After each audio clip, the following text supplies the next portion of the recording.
Hello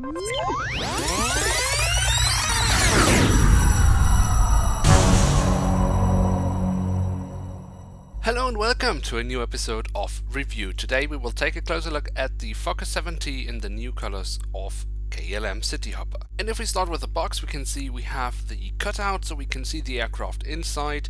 We also have this Herpa red on the bottom, and we have the KLM Cityhopper logo or branding on the front. Now if you turn the box around, on the back side we have this fantastic image of the aircraft. And unlike in other cases where we have some more additional information, in this case there's only a link provided so you can get it online. Well, since there's nothing else to show here, let's look inside. And here she is, the Fokker 7T in the new livery of KLM.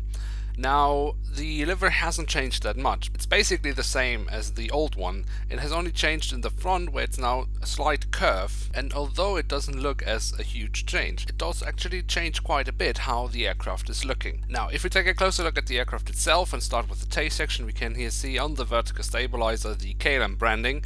We can also see the full registration code, the Dutch flag and the European flag, and actually also on the engine nacelles, the KLM logo once again, but I will come back to the engines a bit later, because first we move to the front of the aircraft, where we can see along the fuselage the writing again of KLM and Cityhopper. We also have the SkyTeam logo, and just under the cockpit windows we have the combined Air France KLM logo. And here we of course also have the opportunity to take a bit of a closer look of this new curve that the livery takes in the front, and it looks actually quite nice. But let me know in the comments below, what do you think of the new KLM livery? Do you like this new curve, or do you prefer the old one? But let's move on and let's take a look at the wings, because we have some nice details on those. We have here the markings for the emergency exit on the upper side. Now if you turn the plane around, we can see on the underside of the wing we have again some nice details, including the full registration code of the aircraft. And of course we do also have the doors to the cargo compartment, as you can see right here.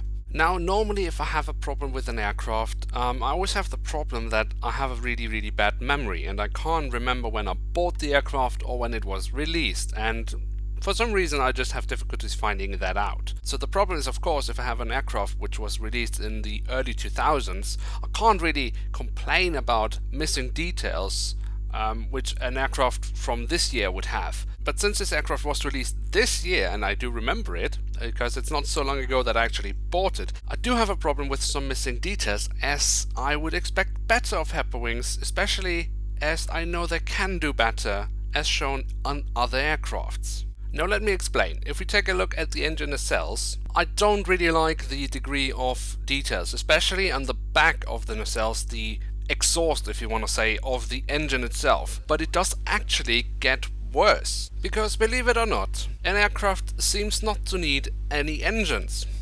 As seen here, the lack of any details, I mean no fan blades whatsoever, I don't really understand what's going on. It's 2015, you would think that Herpa would be able to actually, you know, make decent engines for their aircraft, but apparently not. So at the end of the day, if you really think of buying this aircraft, well, if you're in it for the new livery, sure, go for it. But if you expect any more details than in the previous Fokker 7T with the KLM Cityhopper livery, well, you know, it doesn't seem to have improved whatsoever. So I'm sorry to end the episode on this sad note. I normally like to end an episode on a positive note. In this case, I just couldn't. Now, if you have enjoyed the episode, please feel free to leave a like, that would be really nice. Or if you're new around here, why not hit subscribe, that would be absolutely awesome. And don't miss out on the next episode of Review, where we will take a closer look at the Boeing 777-300 extended range from Saudia. Now with that I will say thanks for watching, I'm checking out, see you soon and bye.